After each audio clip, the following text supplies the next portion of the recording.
Hey, Tom here, FlipAnythingUSA. Merry Christmas, belated, everyone. Hope you had a great time. I certainly did. Always nothing better than hanging out with family, right? Don't get the older you get, you realize you don't you only have so many more of those left. Anyways, hey, today we're going to talk about Ken McElroy. He did a recent video, and back this up a little bit, I think. The best and worst real estate to buy in 2025, and he's got them ranked. And so, I'm going to comment on, whatever. I haven't watched it yet, right? I haven't watched it yet. But I'm curious. I like Ken. Ken's a good guy. He's about the same age as me, been around a long time. Different real estate experience. I've always been kind of a one-man show. And those of you that follow me, that's what I do. I buy just about everything. So when somebody says they're going to rank the best and worst real estate to buy, I'm interested to hear skeptically what their opinions are. So anyway, somebody let me know here that's watching. Is everything okay? Is the audio good? We're showing it's good. Oh, hey, Kevin. Good morning, buddy. Lakeland, Florida, huh? Is that in the Tampa Bay area? Is that Tampa Bay, Lakeland? I'm not sure. How many people here you guys watch, Ken?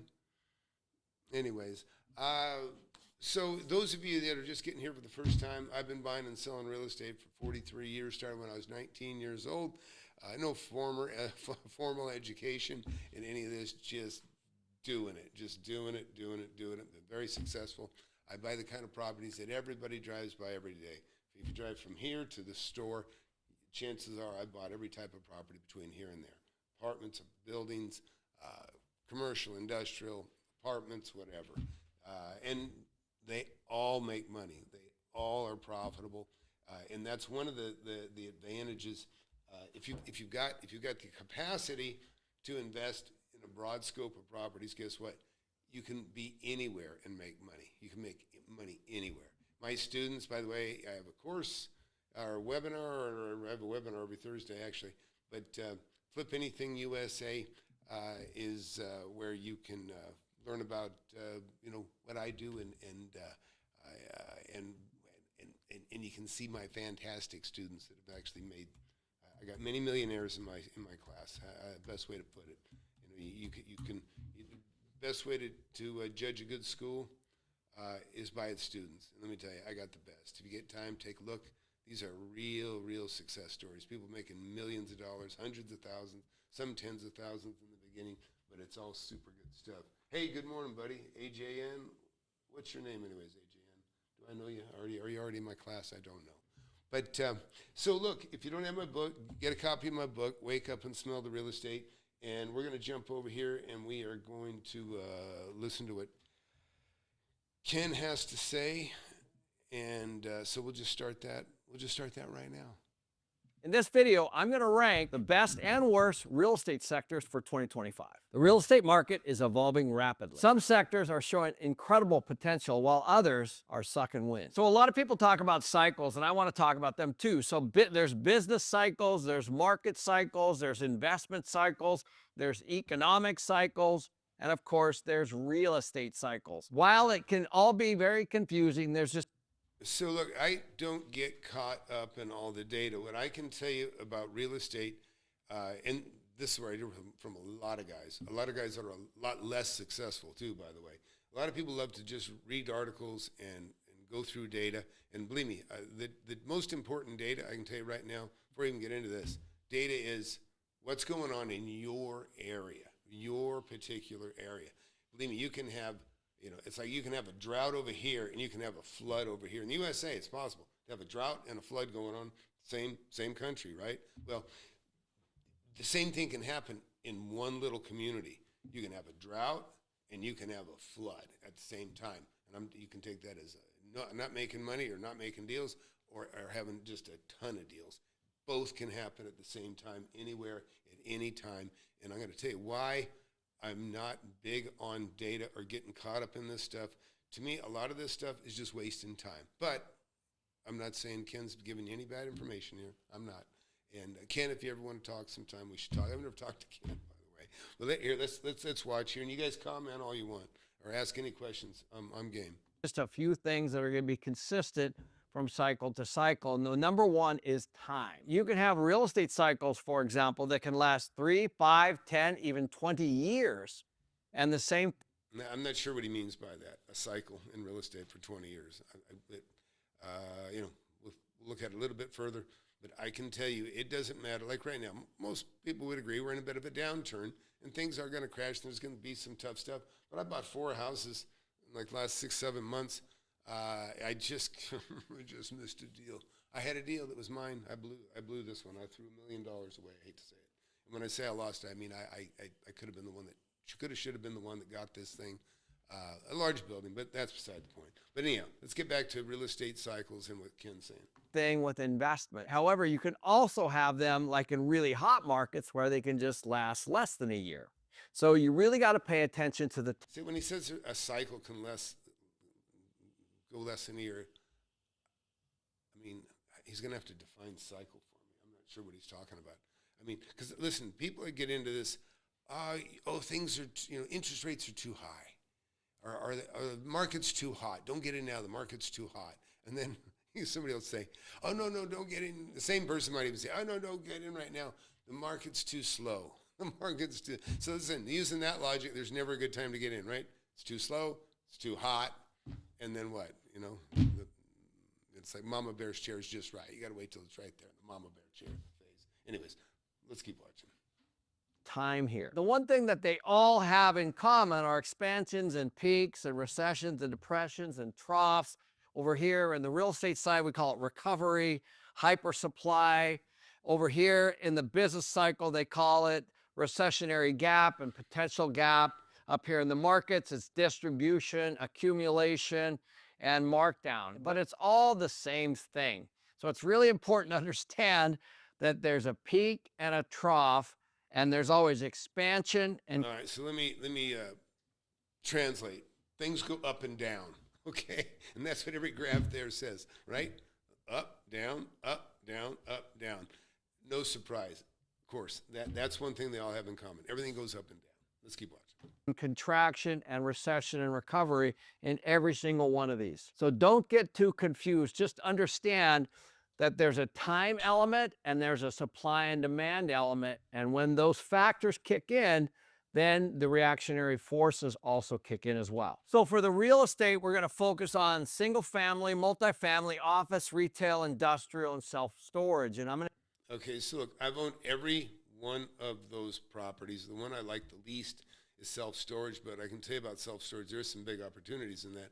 And if you're in my class, you'd see it. But it's not self-storage. It is self-storage, but it's not self-storage. I'm going to tell you exactly where I believe they are on this cycle and why. Keeping in mind. Okay, now, so here's the thing. He's talking about these different properties, multifamily, office, retail, industrial, self-storage, which self-storage, I don't even know if I'd give that a category by itself, but that's fine. And what's his last one there? I can't quite read it. Anyways, we'll just call it, I don't know, commercial, industrial, office. Retail is what he's calling commercial. But here's the deal. All of those properties, they're always good. I don't care. There is no like, which is the best one? That's a retail buyer, okay? He's talking like retail buying. Like you want to buy as a retail buyer, let's buy when things are going up. So you can buy and you can get a little bit of that, appreciation while things are going up. There's too much of this, don't buy that because it's going to. Guess what? If you're one of those buyers, you're a speculator. If you're a speculator, guess what? You're never going to get rich quick. You're never going to get rich quick. I'm sorry. It's just not going to happen. It's not how I buy. When I buy under market. Everything I buy, the day I buy it, there's money made. In other words, I buy a house, it's worth, 30, 40% more than I'm paying for it. Commercial industrial building, same thing. 25, 30% more. Might make some exceptions if I already own the building next door across the street. There's some benefits, economies of scale, as we say. You know, you can have a cleaning crew come over and they just walk next door to the next building, take care of that. You know, whether it's power washing, keeping the sidewalks clean, you know, whatever the services you utilize for doing that stuff. But let's keep watching. Find that all of them have expansion and peak and recession and depression and troughs based on things like supply, population migration, where are people going, interest rates, cap rates. There's a lot of things that drive the real estate market, and we're going to go into those next. So let's. Yeah, the interest rate and the cap rates is our biggest dilemma right now. You know, when I was investing in the 80s, cap rates on average, you would get 10 to 15% was kind of okay. But you got to remember, the interest rates were coming down from 12, 15% in like 1979. And so in 1981, I can tell you right now, 1981 through 1990, everything I bought was 10% interest, everything, with the exception of one property I got from a bank. It was the first bank loan I had when I was 25 years old back in 1987. And it was, I got a they were giving me 9.25%, which is a really great rate. But I got it for 9 1/8 because I deposited a couple $100,000. So I got a little special. Let's keep watching. Let's just start with residential. I believe that residential is sitting up here in the expansion cycle. Now, I know a lot of people would argue with me, but there's a couple things that you got to pay attention to. During the expansion cycle, prices go up, and we're definitely seeing that with single family right now. Now, not in every single market. So there are some of you who are saying, not in my Yeah, I'm glad you qualified that. Yeah, because that's the thing. You can, like I said, what I was saying about earlier, you can have a drought and a flood at the same time in the USA, meaning things can suffer in one area and do great in another. A good example is the previous administration going in and canceling the pipeline in, was it North or South Dakota, and just wiping out the economy for all those people, that was previously just getting up and going. And I'm going to tell you that's the other thing. Government intervention can screw up anything, anywhere, almost any time. It's like Reagan used to say, nothing scarier than somebody knocking on your door from the government saying, we're here to help. Prices are going down, but generally and nationally, we're seeing prices go up. Now, the reason is, of course, is the supply is down. And why is the supply down? It's because interest rates are up, people pulled back, and also there's a lot of people that refinanced at really low rates, and they're holding on to the equity, and they're holding on to their home. Their mortgage payment is actually less than their rent payment. So the last thing they want to do is even move next door for the exact same house that's probably going to cost more, plus the mortgage payment will be more because interest rates are up. The demand is going to vary from market to market. Yeah, so just on that point, what he just said, and he's 100% right. People get a great rate. It's foolish. It's foolish to move across town if you have a mortgage, and you're going to have a mortgage where you go. If you're going to change, right? If you're going to change the rate, if you're going to change the rate, believe me, I had a friend actually do it. I don't know why he did it. Yeah, I do. His wife wanted it. Okay, but yeah, he went from a $900,000 house at 3% into a $900,000 house at 7% or 6.5%, and he didn't want to do it, but he did it. And the thing is you can't help those kind of problems, right? That's not a business, not a great business decision, but it might be a good. Not all decisions are business, right? When it comes to making the wife happy and the kids happy and the family, that's a different story. But what I want to tell you is this interest rates and cap rates, the biggest dilemma we have right now is that the interest rate changed so quickly, okay? High rates don't bother me. They really don't. But getting to them slowly is what makes them palpable and doable and usable and easy to deal with.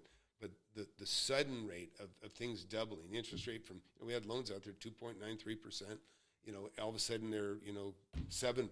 And commercial, add another point onto that. But the way it screws everything up is most people don't own their properties out cash. If your home paid cash, you're really not affected at all, right? Because you can sell your home and you can go pay cash for another home somewhere else. Doesn't matter. Doesn't matter. In fact, you probably get a better deal. So because that's what is pushing prices down in general, is that whoever is going to buy your home or your commercial building or your office or your apartment buildings, and believe me, apartment buildings are crashing and going under. There's funds and REITs that are no longer paying out to the customers. And even without paying dividends to the people that invested in all these stupid funds that they got into. And believe me, most funds are horrible, horrible, especially anything that's being offered right now. Is that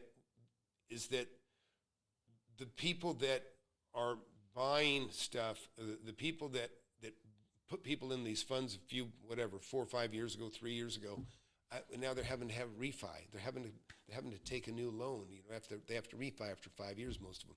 And so all of a sudden they're way upside down. And the first thing they do is, hey, we can't cut dividends right now. And then, add a little bit of a vacancy factor, and they go belly up, and they're done. And then that's the opportunity, okay? That's why I say it doesn't matter if things are good or bad. Yeah, things are bad, everybody's going under, people are losing money, but guess what? It's going through and picking through the bones and taking the good stuff of what's left of the devastation. You can make a fortune. I did it. I've done it a bunch of times. I bought apartment buildings, for far less than construction costs, right? Like 20% of construction cost of the building, and I got the land for free, basically. Let's keep watching. But generally, the average residential MLS or supply on the market is about 6 months, and we're somewhere in the 4-month range on a national average. Yeah, so slow sales, it's definitely an indication that your area is hurting, right? That it is now becoming a buyer's market. When you have stuff sitting on, on the market for 6 months, it's a buyer's market. Sellers are screwed. So that means that the supply's down and prices are going up. Now, one bright spot could be that rates could go down next year with the new administration, but who knows at this point? Yeah, I don't think it's going to happen. And in fact, I'll tell you right now, the rates shouldn't have gone down this year. They should not have gone down. There was no reason to go down. Powell did exactly what he said he wouldn't do, which, by the way, this is, you can always, one thing you can count on for the government to do is pretty much the wrong thing. And of course, I know that the Fed is not the government, but they are affected. They do get influenced. I think that the 2 little drops that we had here at the end of 2024 was just a political favor. And now he immediately backpedaling. He's talking about it. Interest, because what do you think happens? He didn't hit the inflation number, the CPI of 2. He wanted to hit 2. Said he wasn't going to do anything until he hit 2. Well, it was only down to about the 3s, and he went ahead and lowered the rates anyhow. And immediately the reaction is inflation's continuing to go up. Where it maybe would have stayed a little bit, but it continued to go up. And so what's the reaction? He's telling everybody, "Oh, brace yourself because there's going to be some hikes coming." Yeah, it was a political favor. They should have never dropped him down in 2024. Prediction for 2025 is that prices are going to continue to go up because as interest rates are projected to go down, what that's going to do, yes, it's going to add more supply, but it's also going to bump the prices up because they're going to have lower interest rates and lower mortgage payments. So they're going to stretch for that home, which potentially could push the prices even higher. Yeah, look, there's some areas that the values that go up, but in general, not so. I think they're going down, and only because it costs more to buy. Listen, everything's driven by interest. 99%, right? You heard the 2%ers, right? 2%ers, I think people that make over $400,000 a year. It's kind of sad.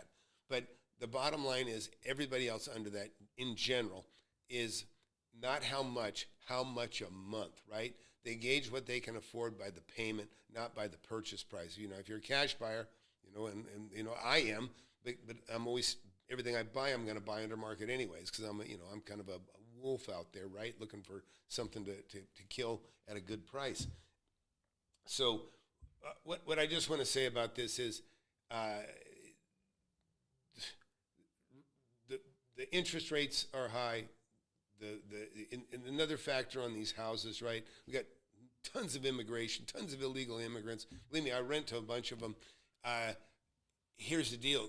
They are driving the rent rate up. They're driving the rent rate up because they're competing for the rents. Yeah, they get a bunch of government giveaways. They get a bunch of free money. What makes it easier also for them to compete to pay higher rent on those homes that people that don't get those breaks, right? Americans that are born, Native Americans don't get those, don't get those breaks. So now we're having to compete to pay higher rent with people from another country that are getting free tax money. So you're helping them pay rent to compete with you to raise the rent. It sucks. but that's what it is. Let's keep watching. For next year. The one thing that will correct the submarket is more supply. And oh, by the way, hey, if you like what you hear, I know I got a different take on a lot of things. Please hit that subscribe button, hit that like button. You don't want my channel to get away.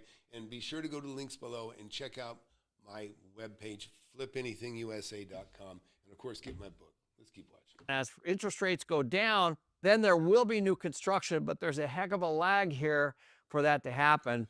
And if that happens next year, it's not going to hit for at least 2 to 3 years in the consumer's pocket. Yeah. The new construction, I mean, forget it. They're stopping stuff. And believe me, there's some construction going on. It just depends on the product. If you notice, things are getting tiny, right? Micro housing. I sold 50 acres, and there's 180 homes sitting on it right now. Now, one of the reasons they got that is I rezoned that property for apartments. I got 24 units per acre. I'll just show you this real quick because it's relative, right? It's relative. So we'll go to Google Earth here for a second. And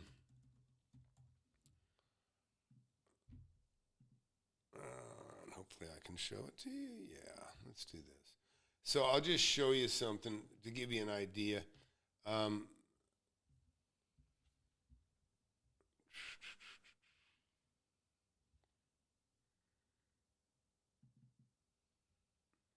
Yeah, so take a look at this. This is 50 acres, and I bought this property. I mean, I made $2.5 million on this property, by the way. But this is the property right here. A little jog here. Goes around. We used to be look at this strip. A little private drive there. Yeah. Well, technically, I bought it with a second purchase. I bought this too. Anyways, that property you see right there. Now, I had rezoned this. And by the way, I rezoned this entire property for $350, and I had a little secret sauce on there you learn in the class. But I rezoned this property for $350. $350. Got it done in 60 days, a couple of trips to the council's office. You got to know what you're doing to do this, but I did it. And meanwhile, these properties around me, they were paying somebody about $80,000 to do the same thing that I did for $350,000. But my point being this, micro homes, look how tiny these things are. You know, you go out there to wash your dishes and you're looking at your neighbor washing her dishes. You know what I mean? It's, this is a nightmare for me. But the reason they got this high density zoning is because I had already got the zoning to 24 units per acre for apartments, which is a heavy zoning. And that's why when we made the deal, when I sold it to him, originally I thought I was going to build out stuff and teach my kids how to build. I'm a builder too, by the way. I just build for myself. But that was the plan. But then it changed, and so it's just better to make a few $1 million or a couple $1 million. Anyways, let's get back to Ken. Pocket. So if you're a home buyer, it's a very good time to buy because you're probably going to have some price increases. And of course, if rates go down, you can always refinance on the way down, which is going to help your payment. Yeah, listen, he's talking in a very general sense. Don't buy anything unless you buy it under market. Look for, and again, get my book, okay? Get my book and you'll learn more about this stuff. But that's a no-brainer. Wake Up and Smell the Real Estate's my book. Been a bestseller on Amazon, Audible, and Kindle too. Listen, to simply say that this is like stupid Grant Cardone saying, sell your house, sell your house. He's telling everybody to sell their house when things are going up like a hockey stick. Worst time in the world to sell your house. And if you listen to him, you sold your house, interest rates went up, and now you can't afford to buy the home that you used to have. It's stupid advice. So, anyways, everything you buy, you should buy it under market the day you buy it. You people that are buying new, couples, you get together, married, you save up your money, and then you piss it away and you buy something full price, maybe before things tank. You know what I mean? You really, really need some guidance. Go to FlipAnythingUSA.com. You can just go to one of my webinars and you'll learn so much just in me talking about real estate and demonstrate. I show you how I made my first $1 million in my 20s. Show you how I made tens of millions of dollars since. But just number one, start with a like and subscribe here. But don't go out and buy a piece of real estate if you don't know what you're doing. You don't want to be a full retail buyer. You've got an opportunity if you're pre-qualified for a loan, especially a couple, individual, I don't care who you are, you're going to go buy a home. You've got money, you've got power, you've got credibility, you've got a pre-qualification letter. You can make a purchase that on the day you purchase it, you'll have $100,000 equity, maybe $300,000 or $400,000 equity, day one. Day one. I bought $1 million home for $460 just recently. Okay, so and many of my students have done the same thing. So let's keep watching. If you're an investor, it's probably 50-50. It's going to be market driven because you might not cash flow. But however, if rates do go down, maybe you will, but it's probably not a good idea to buy right now if it's not cash flowing. But if it is, I definitely would buy, and I would do fixed long-term debt. Yeah, it's a little ambiguous. You know, look, cash flow. You got to have a high standard.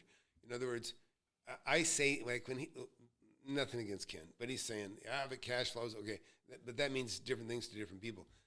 If you can buy it 30% under market, meaning you can sell it the next day, okay, that's the minimum. That's the minimum. You want to even have more than a 30% delta there, because once you resell it, you're going to lose 10% right off the top of whatever you paid for it, because between a real estate agent, you're going to need an agent probably to get rid of it, and just a little of the time factor, and then, there's just cost of title and that sort of thing. But you got to buy under market. You got to have the discipline to buy under market. It's just common sense. You got all these yo-yos out there in YouTube, a lot of fake gurus, talking about sub-2, talking about zero equity deals. Listen, a zero equity deal is a zero profit deal. It's a joke. You'll be laughed out of the room. There's fake gurus telling you to, get a bunch of people together and buy an apartment building. Yeah, that's what you need. Some knucklehead that doesn't know shit about real estate putting a bunch of other knuckleheads together to buy a piece of property. That's why these things fail. Anyways, let's keep watching. And make sure that it cash flows. If you want a single family due diligence checklist that I made, click below. This is a category that I really know well is multifamily, because we own and manage around 10,000 units right now. We bought over $3 billion of real estate in the last 20 years. So here's what. Yeah, and so he just said we. That's what I always understand about Ken. He's part of he's a small piece of a bigger thing. And, listen, do I want to own a piece of $3 billion that I have no control over, that I have nothing, all I can do is watch somebody else management? You know what I mean? I mean, it's a nightmare to me. I never want to be, believe me, I love multifamily. I buy it and sell it. I've made millions of dollars. And, I always like to qualify what I say when I'm talking on here too, by the way. So let me just show you real quick here. Well, actually, I just saw another building that's nearby. Yeah, so take a look at this. So he's talking about, they manage he manages and owns, whatever, a piece of $3 billion worth of real estate. How many partners? 5,000, 3,000? It's too many. Anyways, but now look at this. This is an apartment building right here. I own this building right here, and this building. These three. Cross street. 2 here, 1 across street. Okay, I made about $1 million on this one. Bought and sold it. Paid $210,000. I sold it for $1,050,000 or $1,150,000. Just under $1 million made on that one. This one here, a 13 unit, paid $130,000, sold it for $650,000. 24 unit, bought it for I bought it for $400,000, sold it for $590,000 basically, very quickly, right? Boom, made my money. Guess what? I had all the decision making. There didn't have to be a board meeting, and I didn't have to, not that they even ask. I didn't have to ask 3,000 investors in my fund. I controlled it all. So at a minimum, this is how I buy, and this is how I recommend people that are watching me right now. This is how you buy. You hold the reins, and maybe you have one partner if you have to. Sometimes when you start in the beginning, you don't have money. You got to get money somewhere. You can get a hard money lender, which I like, because then I don't have to split my money with a partner. I get to keep all the profit, and I just pay a high interest rate. Big deal. I don't plan on holding it forever anyways. So, hey, hit that subscribe button if you like what you hear, and I'll be looking forward to seeing you when you sign up for one of my webinars on a Thursday. And we can have a call, by the way, too. I talk to everybody that signs up for a webinar personally. So always think about that. Any questions, guys? Throw it in here in the chat. I'd appreciate it. And let's get back to Ken and keep watching. where we are in multifamily. We are just getting through recovery. And why are we in recovery? Because we just went through recession, which basically meant that there's a lot of people that bid the prices up with really low interest We just went through a recession. I think we're still kind of in a recession. rates.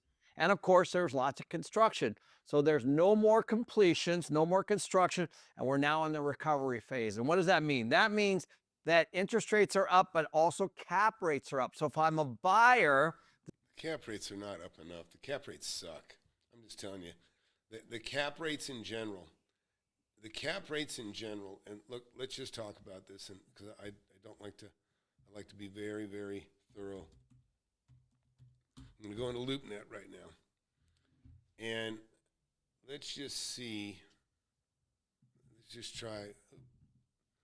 try Houston. Okay? I'll try something else if somebody else wants. Now, all I'm doing here is one thing. I just want to show you one thing. Is cap rates are not up. They should be, and this is what we want to happen in time. But what I'm trying to show you is, let's just look in here. Let's just grab something.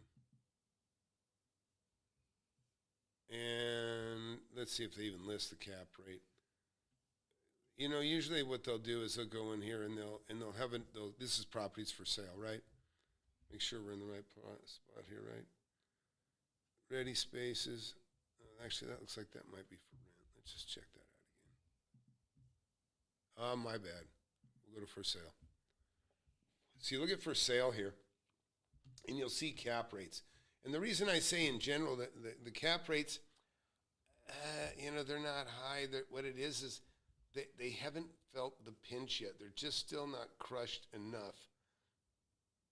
Yeah, I guess we're not going to see it. Anyways, typically, if the cap rate is something they're trying to attract you with, it'll be right in the listing.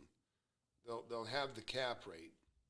And I didn't rehearse this or anything. I'm just talking to you off the fly. Like I said, I've never seen this before. But what you'll see in general is the cap rates are still less than what it costs to borrow the money from. And that's not how it used to be. You know, like I say, the cap rates should be equal or greater, okay? Equal at a minimum or greater, you know, just on the general retail. And then you want to beat them down from there. You know, I like at least a 30% spread, at least. So in other words, if I'm gonna have a 10% return on something, a cap rate, then I better be borrowing the money at a minimum of 7. And even then, I wouldn't do it unless there was like some, you know, if there was some area in there that I could, you know, improve it and make it better, you know, to increase that number. So anyhow, we'll keep watching. this is a very, very good time to be looking because the cap rates are up, which means that the values of the properties are down. He's saying this is 2025. I don't know why. It's funny here. Best and worst real estate to buy in 2025. Cap rates, they're not up. They're not up. But it also means that the cash flow could be down. So you really got to buy cautiously right now. But construction is definitely not up because the rates went up about 2 years ago. So construction's down. So that extra supply is now being absorbed, and the renters have the advantage right now. So vacancy is up. Rents are also on their way down because all that construction that's hitting the market Totally right now agreed. from I don't think the rents are necessarily down because of construction. 2 years ago when rates were low is hitting the market today. About 1 million units across the country are hitting the market right now. And that's actually lowering rents and making rents flat, even negative. And we're starting to see concessions in. Yeah, it's competition. In some areas, like you said, you can't speak for the whole USA, neither can I. But I can tell you, in general, don't buy anything anywhere. I will speak for the whole USA on this. Anything you buy anywhere, you should be buying substantially under market. You're foolish if you don't. And believe me, I have something I teach all my students. Easy to do, hard to undo. Easy to do, hard to undo. And believe me, take those at heart. It's probably one of the best lessons you ever get from me, because you can, you know, you buy something under some bad advice, or you know, believe me, you'll pay for it for the next 10 years. You may get yourself in your first property and live for the payment, be upside down, and always concerned. You know, you may not have the money to take the loss. Just sell it and take your loss. which is what I would tell you to do, but not everybody can afford to do that. But you always should make money the day you make your purchase. Let's keep watching. In many, many markets. The additional thing that's up are expenses, property taxes, insurance, utilities, labor. So while he's got this, I just want to say I do agree with him. Construction down, vacancies are up, rents are down, expenses are up, and rates are up. Well, that is all true. Now, I don't know why he's, with this here, this would seem to conflict with what he said earlier about cap rates are up. I don't see it. I don't get it. Cap rates are not up. I see people that are stuck. Labor, all the things that it costs to run a project are way up. So apartments right now are in flux, but if you're an investor, it's a great time. If you're an owner, this is not such a good time because these higher rates are probably scooping your cash flow. But we believe that we're right in the early stages of a recovery, and this is going to last into 2 to 3 years before we start to see expansion again. Yeah, and so I'm not so sure on that. Listen, nobody loves Trump more than I do. I do. I'm a big fan, and I've just been sick over the last 4 years of how things have just been so terribly devastated. You know, we've had somebody with absolutely no brain. I mean, the guy's gone. The guy's gone, and the people around him, you know, obviously self-serving like most politicians. But I have no reason to believe that things are on the way up. Now, I do believe that we're going to get a little bit of a soft landing, right? Because this is what happened last time Mr. Trump was elected. He kind of came into a mess. The previous years, there was just tons and tons of money being thrown in. The quantitative easing was on high, and so the prior administration got a big pass. Meanwhile, but you've got somebody that believes in cutting government coming in now, and these are all big pluses: cutting government, cutting expenses, cutting government waste. Right? You know about Doge, but I don't think we're going to see the interest rates drop. So you're not going to necessarily have that. But I think the way out of this right now, for the most part, is people are going to start making more. People are getting raises. People are getting paid more. Obviously, you feel the prices are going up. A lot of the reasons the prices are going up also, people are having to pay more because people just don't have, there's just not enough meat on the bone for those people that make under $100,000 a year. It's very, very rough. Take care of a family and get ahead. The savings just makes things tougher. So everybody's got to make more money, and then ultimately, as they recover from that, then maybe we'll see the interest rates go down, and that'll be great too. I don't think it's great for investors at all. I don't, because the money I got to borrow, it's at 7%, right? And I'm I'm a high net worth individual. I get a preferable rate. Always paid my bills. Got a lot of equity in all the mini properties that I do have. But even on those equity lines of credit, I'm still getting stung for about 7%. I used to have them for 4%. Now they're 7%. It makes a big deal. Oh, turn up the volume a bit. Thanks, buddy. I'll try. I'll just talk more into the microphone. Someone says I sound low, son. Let me know. Which sounds good? Okay. All right. Turn up your hearing aid, TC. I'm kidding. That's funny. TC Williams. Oh, my gosh. That is funny as hell. T.C. Williams, we have T.C. Williams watching the show right now. T.C. Williams was an old black guy that sold my business. I had a business back in 1987, I think I sold it. And T.C. Williams, a nice guy. I'll tell that story. Don't let me forget, guys. I'm not going to do it in this segment, but I will tell you a story about T.C. Williams. He sold my cabinet shop for me. He was a business broker, heck of a nice guy, and it's a very funny story. Funny as hell. I couldn't really tell how old he was. It's one of these black guys, great skin, but his cognitive skills were a little off, and so I suspect he was older than I thought. But anyway, let's keep watching. And with lower rates and more construction, etc. Of course, just like all cycles, it'll peak again, it'll move back down. So just in Q4 2024, we're actually buying and building about $200 million in real estate right now. We are in the accumulation phase. That is a huge mistake. So listen, I'm not going to tell Ken his business, but listen, here's the problem. When you're building new, now I'm just saying this is okay. Maybe this is okay for his 3,000 people that make up this $3 billion fund. But for you and me, people that we just buy property, resell it, buy and hold. You want to get rich. You want to be if you want to be comfortable, you want to be a millionaire when you're 30, or you want to, let's just say you want to be a millionaire in the next 10 years or 5 years. That's not the way to do it. The way to do it is the way I do it.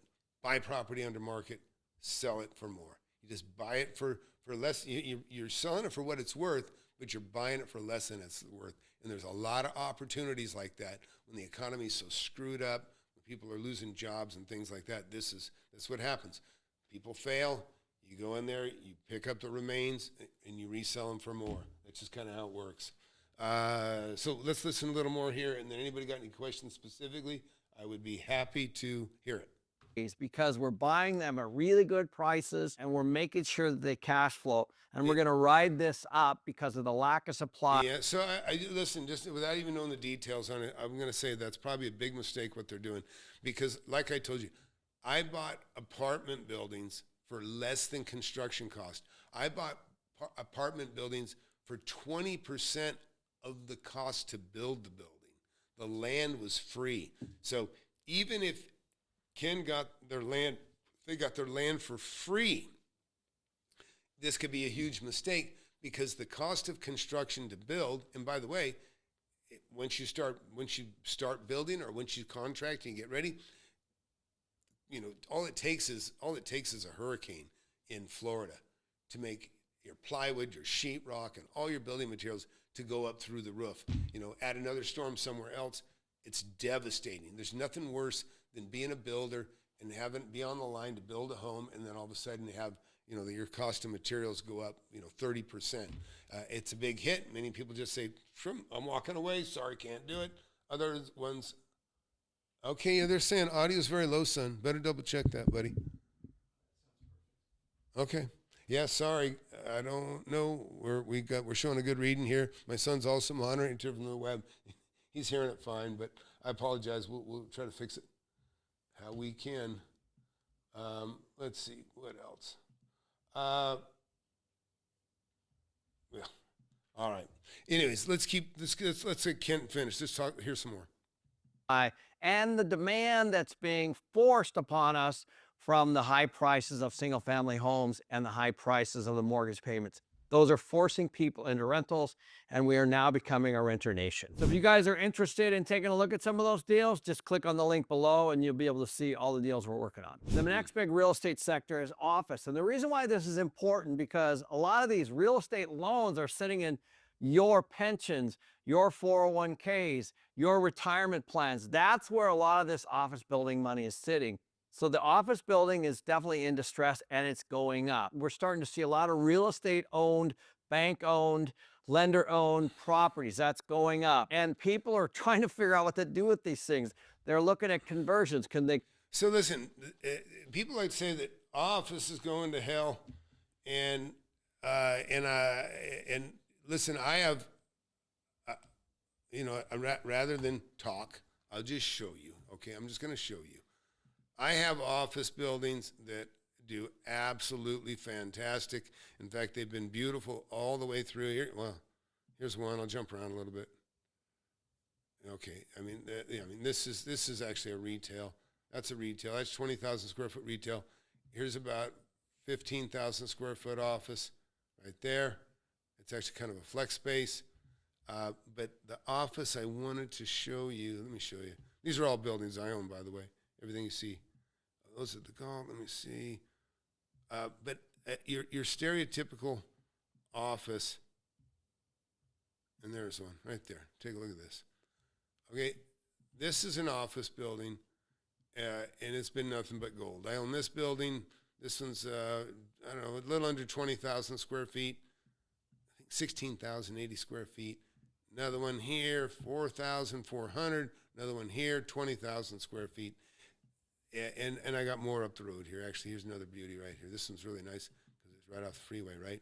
So, and every one of these buildings you see, and this is really why a lot of people come in and get into my class and learn from me, is because I take residential, okay? You can make money on real easily with land and houses, okay? I do it all the time. And then when I have an accumulation of cash flow from these items, which I'll buy 3 to 5 houses, or a big chunk of land, buy it under market, okay? Then when I sell those assets, whether they're in the same entity or not, I'll either roll one or all of them into the purchase of another.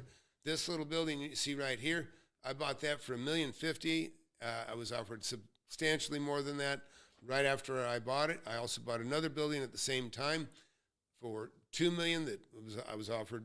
Well, the place next to me sold for $4 million. The sister property sold for $4 million. Right. So I made about $3 million roughly that day when I bought these properties, and I bought those properties from a purchase that I made for $205,000. So $205,000 turns into about $7 million over a certain period of time. That's the power of real estate. That's the power of not building new. And Ken, if you'd like to invest with me, you guys want to divert some of that fund money over here. I don't really. I might put a fund together someday, but not right now. So let's look at some comments here. I believe he's talking about large multifamily scheme in Nevada, recently completed, but poorly managed and under rented by developer. He's buying a discount to current construction cost. I got you, JW. Yeah, listen, I'll tell you, Vegas area has been like, I've never seen people lose more money in such a short time as they did in Vegas. There's shit that was 125,000, 350, 700, and then back down to 125. It's you got to be really, really careful. Don't be a speculative buyer. When you buy something, just move it. The residential area, there's a ton of money to be made. Agree, not a strategy for SME, easier for a fund. I don't know, I'm not sure if I follow you, JW. Let's see here. Yeah, the problem is, listen, yeah, you can walk in and take over somebody else's mess, and you can do very well. I've seen horrible builders, I've seen horrible developers. Whenever I bid, I get into bid wars sometimes, or maybe me and one other company's, getting into it on a property, and we're just waiting for the other to fall. And usually when it's a group of people, sometimes the agent who doesn't know shit is impressed because it's a group. And I'm saying, dude, you got a group. That means you have an increased chance of somebody pulling out, saying, I'm out. And now 3 are in and 4 are out. Guess what? They can't buy the property. They're all out. Where if you have just one decision maker, like Ben Mahler, right? Ben doesn't have to go check with his family. He says, I'll take it. And that's how we do it. Because you can do it when you're a one-man show. Oh, I got you. Small to medium enterprise. I got you, buddy. Anyways, but building, I'm just telling you right now, you build. And I've built. In fact, I built the building I just showed you a minute ago. Let's go back to it. Yeah, the one I just showed you, that office building, about 20,000 square feet. I built that building back in 2002. So, and it's been, yeah, but my point is, there's $27,000 a month rent coming out of that building. And I think I got $900,000 total invested in that. But again, I built it 20 years ago, don't forget, on that one. But right now, I'm telling you, we have a government that is finally going to be stabilized again. I do feel really, really good about the next 4 years. I'm still hurting over the last 4 years, and everyone is. But here, let's let them wrap up some more. They convert them to residential. Can they convert them to self-storage? We're starting to see people buy these. When that happens, that means distress. They're buying them way below replacement cost from the lenders right now. And this is a result of work from home, but we're definitely seeing rents are down, vacancies are up, subleases are way up. Let's go back to what he just said about conversions. These things, they're looking at conversions. Can they convert them to residential? Can they convert them to self-storage? We're starting to see people. I wouldn't convert to self-storage, but I would convert self-storage to a Italian class. Buy these. When that happens, that means distress. They're buying them way below replacement cost from the lenders right now. See, that's where you want to be. There's the magic right in the middle of his list, by the way, right there. Not the conversions, but what he just said. Buying things below construction cost. Buying things way below actual value. That's how I've made my fortune. And I did it quicker, and I got wealthier than 99% of the people out there. And this is a result of work from home, but we're definitely seeing rents are down, vacancies are up, subleases are way up. So in other words, a building might show something as occupied, but the tenant hasn't been there for 2 or 3 or 4 years. Yeah, so there's a lot of ghosted buildings out there. There's even a lot of like Whataburgers, and there's different restaurants of all types, big names, AAA rated, and they'll have an area that's ghosted, meaning it's dark. They're paying rent. They still got a lease for many, many years. And sometimes you can finagle away. You can make a deal, and if the company's substantial enough, they're on the hook for $1 million over the next 10 years. If they're renting something, maybe if they have the wherewithal, they can buy themselves out of the lease for say, give me $400,000, and I'll take and I'll let you out of the lease, or something like that. Think of businesses like Salesforce or Twitter, where they sign these long leases, and so they're technically leased, but no one's showing up each and every day. And of course, the prices are coming way down. So this is the first wave of distress. This is the first wave of debt maturity that's hitting the markets right now. We're not even close to recession. We're expecting 2025 to really be a rough year, and a lot of supply is going to be dumped on the market. I agree with that. So keep an eye on this, because 2026 could be an opportunity, because when all the supply dumps on these lenders in 2025, they're not going to know what to do with them. Yeah, listen, they're going to start crumbling during, and that's when you want to get them. You want to get things while they're crumbling. Banks aren't in the business of holding and maintaining property, so when they get it back, they need to get rid of it. They need to get rid of it. And so that's always where the money is distress sales, right? There's always distress. It can be drug addicts, gone off the deep end. It can be depression. It can be divorce, death. All these things bring about fantastic opportunities. Anyways, hey, good job, Ken. Good topic to go over. Maybe we'll do the other half of this a little later. And but hey, please, those of you watching, hit that subscribe button, hit that like button. You won't find a channel. There are not many channels like mine. The thing that really is different about me than what you'll find from others is all this experience. You see all these blue dots? Every one of these things, these are all properties I've 100% personally bought, negotiated, and there's a lot of them. And there's 25 homes in one neighborhood right there. I've got industrial. These are beautiful industrial buildings I own. I have beautiful retail centers, the land that I've showed you. Everything is out there. There's a fortune to be made in real estate, and it's all around you. It's a rock throw. I tell people I can throw a rock this direction, I can hit something out, go back the other, and no matter from where I hit, I can keep chucking that rock, and I can hit another piece of property. I hit tens of millions of dollars, each a rock's throw from each other, and this is what you'll learn from me, is how to do it in your neighborhood. Forget these funds, forget these fake gurus. Don't be buying shit in another state. It's a waste of money. You'll damage yourself maybe for the rest of your life if you buy the wrong thing, and that's usually what happens. So I'll just say, hey, thanks. Look forward to seeing you. Be sure to get in Thursdays. I've got a webinar every Thursday, 7 p.m. until I don't, but I think I will be doing this for quite some time again. But number one, go to FlipAnythingUSA and just sign up for the webinar, because then I got you in my database, and I can ping you and let you know when I do have special webinars, maybe a seminar in your area. And anyways, look forward to see y'all again.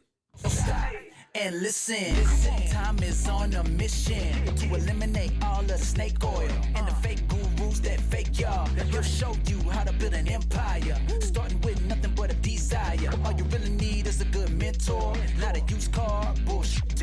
With time, you'll learn to crush it. Investing like Warren Buffett. With real estate, you cannot procrastinate. Everyone who hesitates is left at the starting gate. Hey, yo, so don't delay and join today. The mentorship and flip anything USA. Go.